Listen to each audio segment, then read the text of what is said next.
नमस्कार दोस्तों, आज मैं आपके लिए लेके आई हूँ शनि प्रदोष व्रत की कथा। तो चलो शुरू करते हैं। गर्गाचार्य जी ने कहा, हे महामते, आपने शिव शंकर के प्रसन्न हेतु समस्त प्रदोष व्रत का वर्णन किया। अब हम शनि प्रदोष व्रत विधि सुनने की इच्छा रखते हैं, सो कृपा करके सुनाइए। तब सूत जी बोले, हे ऋषियों, निश्चयात्मक रूप से आपका शिव पार्वती के चरणों में अत्यंत प्रेम है।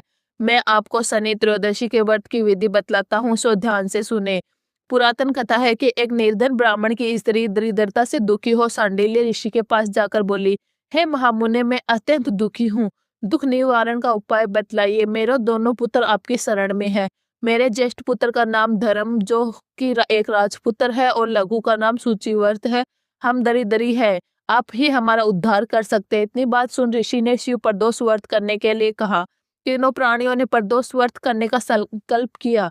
कुछ समय पश्चात प्रदोष व्रत आया। तीनों ने व्रत का संकल्प लिया। छोटा लड़का, जिसका नाम सूचिवर्त था, एक तालाब पर स्नान करने को गया तो उसे मार्ग में एक स्वर्ण कलश धन से भरपूर मिला। उसको लेकर वह घर आया। प्रसन्न हो माता से कहा, हे माई, यह धन मार्ग में प्राप्त हुआ। माता ने धन देकर शिव महिमा का वर्णन किया और राजपुत्र को अपने पास बुलाकर बोली, देखो ये पुत्र, यह धन हमें शिव जी की कृपा से प्राप्त हुआ है, अतः प्रसाद के रूप में दोनों पुत्र आधा आधा बांट लो।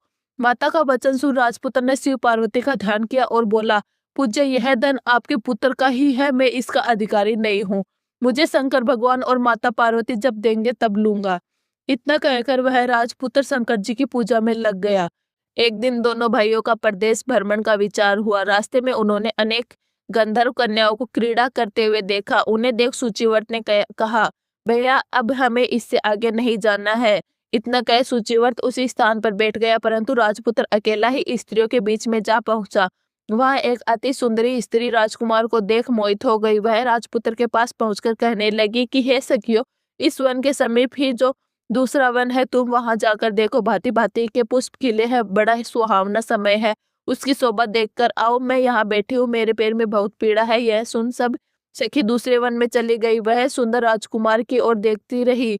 इधर राजकुमार भी उसे कामुक दृष्टि से निहारने लगा। युवती बोली, आप कहाँ रहते, वन में कैसे पधारे, किस राजा के पुत्र है, क्या नाम है? राजकुमार बोला, मैं विदर्भ नरेश का पुत्र हूँ, आप अपना परिचय दे। युवती बोली, मैं विद्रुविक नामक गंधर्व की पुत्री हूँ, मेरा नाम अंशुमति है। मैंने आपकी मन स्थिति को जान लिया है, आप मुझ पर मोहित है, विधाता ने तुम्हारा हमारा सहयोग मिलाया है। युवती ने मोतियों का हार राजकुमार के गले में डाल दिया। राजकुमार हार स्वीकार करते हुए बोला, हे भद्रे, मैंने आपका प्रेम उपहार स्वीकार कर लिया है, परंतु मैं निर्धन हूँ।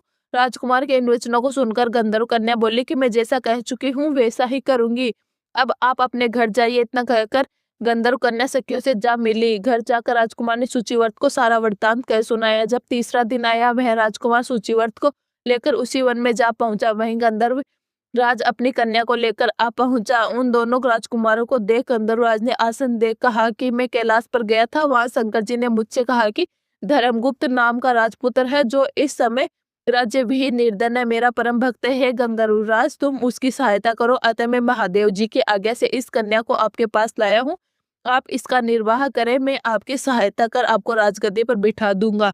इस प्रकार गंधर्वराज ने कन्या का विधिवत विवाह किया। विशेष धन और सुंदर गंधर्व कन्या को पाकर राजपुत्र अति प्रसन्न हुआ।